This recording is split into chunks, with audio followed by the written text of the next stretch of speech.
क्या आपको कभी लगा आपको कोई प्यार नहीं करता? आप मरो या जिंदा रहो, इससे किसी को कुछ भी फर्क नहीं पड़ता।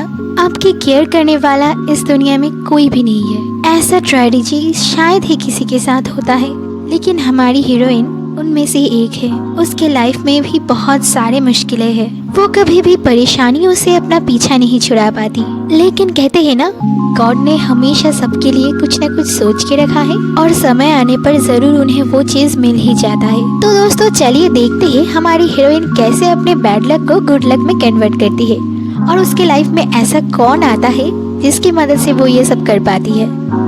कहानी की शुरुआत में हमें एक बरसात का रात दिखाया जाता है। ऐसे मौसम में एक लड़का बारिश में भीगते हुए ब्रिज के एकदम सामने खड़ा था। उसे देख के लग रहा था कि शायद वो सुसाइड करना चाहता है। तभी वो अचानक से ब्रिज से गायब हो जाता है। उसी वक्त टाइम अचानक से स्लो हो जाता है। सब कुछ धीरे से चलने लगता है। ये लड़का भी धीरे धीरे नीचे गिरने लगता है, लेकिन उस वक्त वो चाहता था कि वो जिंदा रहे। वो मरना नहीं चाहता था, लेकिन अब क्या ही किया जा सकता है, ये सोच के वो अपना आंखें बंद कर लेता है। लेकिन डेस्टिनी ने उसके लिए कुछ और ही लिखा था। उसी वक्त एक लड़का उसे बचा लेता है। फिर वो लड़का उसे कहता है कि तुम मत रो, अगर तुम रोओगे तो तुम्हारा ब्लड का टेस्ट और भी ज्यादा बुरा बन जाएगा। ये कहते हुए वो उस लड़के के नेक पे बाइट कर लेता है और वहाँ से ब्लड पीने लगता है। और ये सीन देख के हमें पता चल जाता है कि वो लड़का असल में एक वैम्पायर है। इसके बाद सीन बदलता है और हमें वैम्पायर किंगडम दिखाया जाता है। यहाँ पर सब लोग डिस्कस कर रहे थे कि अगला लीडर कौन बनने वाला है, कौन इस किंगडम का अगला लीडर बनने के लायक है। यहाँ पर बहुत सारे वैम्पायर एक साथ इकट्ठे हुए थे और इन्हीं लोगों के बीच एक क्राउन में बैठा हुआ था और ये वैम्पायर उन सभी में से सबसे ज्यादा डरावना लग रहा था। इसके बाद सीन चेंज होता है और हमें एक शहर का सीन दिखाया जाता है। यहाँ पर एक लड़का एक बहुत ही ब्यूटीफुल लड़के को काम से निकाल देता है। ये सुन के तो वो लड़का बहुत ही ज़्यादा चौंक जाता है और कहता है कि आप मुझे अचानक से क्यों काम से निकाल रहे हो। इससे वो आदमी कहता है कि मुझे रिसेंटली पता चला है कि तुम रात में इसी दुकान में सोते हो। ये सुन के वो लड़का माफ़ी मांगने लगता है और कहता है कि मुझे एक रहने की जगह मिलते ही मैं यहाँ से निकल जाऊँगा, तब तक आप मुझे प्लीज़ यहाँ पर रहने दीजिए, मैं बहुत अच्छे से काम करूँगा।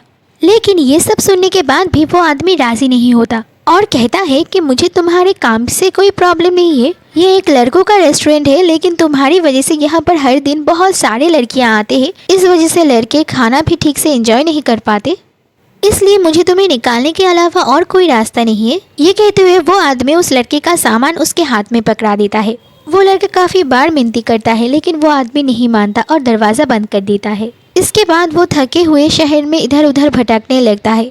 उसे नहीं पता था कि उसे क्या करना चाहिए। जब वो रास्ते से जा रहा था तो सभी लोग उसके लुक्स के बारे में बातें कर रहा था और सभी लड़कियों को उसका एटीट्यूड बहुत ही कूल लग रहा था। लेकिन अपने पास पैसे ना होने की वजह से वो एक गली में जाके बैठ जाता है और वहाँ बैठे हुए गॉड को पुकारने लगता है उसे हेल्प करने के लिए। फिर वो वहाँ पर बैठे हुए अपने कुछ पुराने मेमोरीज को याद करने लगता है। वो अपने मन में कहने लगता है कि जिस दिन उसके मम्मी पापा इस दुनिया से और उसे छोड़ के चले गए हैं, उसी दिन से उसका बैड लक स्टार्ट हो गया है। किसी को भी फर्क नहीं पड़ता कि उसके साथ क्या होता है। इससे पहले उसके पास जो खूबसूरत लाइफ था वो सब कुछ बर्बाद हो गया।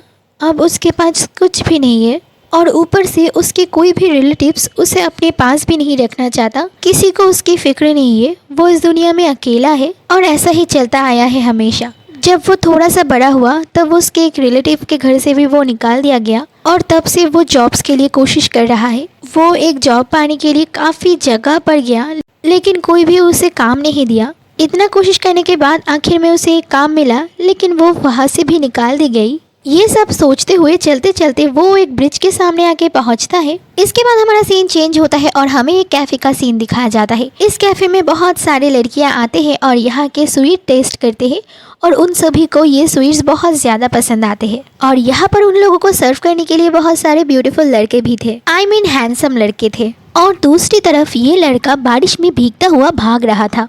वो देखता है कि सभी के पास अपने लोग हैं जो उन्हें मदद करता है, लेकिन उसके पास कोई भी नहीं है। वो इस दुनिया में अकेला है। फिर वो बारिश से बचने के लिए वहाँ से भागने लगता है और आके उसी कैफ़े के सामने खड़ा हो जाता है।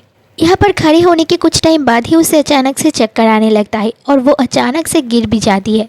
उसके गिरने की वजह से एक पॉट टूट जाता है ये देख के वो बहुत ही जल्दी जल्दी उस पॉट को साफ करने लगता है। तभी अचानक से उसके उंगली कट जाता है और वहाँ से ब्लड निकलने लगता है।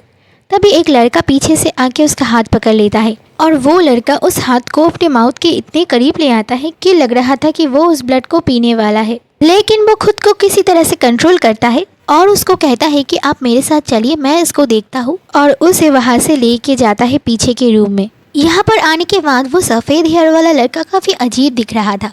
फिर वो अचानक से ब्लश करने लगता है और इसके करीब आके उसके हाथ से वो खून पीने लगता है। इससे तो हमारा मेन कैरेक्टर काफ़ी ज़्यादा चौंक जाता है, लेकिन अचानक से वो सफ़ेद हेयर वाला लड़का काँपने लगता है और बहुत ही डिस्गस्टिंग फील करने लगता है। उसे ऐसे देख के हमारा मेन कैरेक्टर उसे पूछता है कि क्या आप ठीक हो? तो वो अचानक से चिल्ला उठता है कि तुम्हारा ब्लड एकदम डिस्गस्टिंग टेस्ट का है, तुम्हारा ब्लड का टेस्ट बहुत बहुत ज़्यादा डिस्गस्टिंग है। ये सुन के तो हमारा मेन कैरेक्टर और भी ज़्यादा चौंक जाता है और उसे पूछता है कि तो फिर तुमने इस ब्लड को पिया क्यों? तुम्हें किसने कहा था ये सब करने के लिए? ये सुन के वो लड़का कहता है कि तुम्हारा ब्लड का टेस्ट बहुत ज़्यादा बुरा है, लेकिन उसका कलर बहुत ही ज़्यादा खूबसूरत है, इसलिए ऑफ कोर्स मैं उस ब्लड को टेस्ट करना चाहूँगा। ये सुन के हमारा मेन कैरेक्टर सोचने लगता है कि ये कैसे बात है, वो तो एकदम वैम्पायर की तरह बात कर रहा है। फिर वो खुद ही अपने होश में आती है और कहती है कि मैं ये सब क्या सोच रही हूँ। ये सोचते हुए वो गुस्सा करके वहाँ से निकल जाती है और बाकी के लोग उसे देखता रह जाता है। तो इसी के साथ ये पार्ट ख़त्म होता है। दोस्तों, आप लोग मुझे बताना बिल्कुल मत भूलना कि आप लोगों को ये एक्सप्लेनेशन पसंद आया कि नहीं, और आप लोगों को इसका नेक्स्ट पार्ट देखना है या नहीं। अगर इस वीडियो पर बहुत सारे लाइक्स एंड कमेंट्स आए फिर मैं इसका नेक्स्ट पार्ट भी बनाना स्टार्ट कर दूँगी।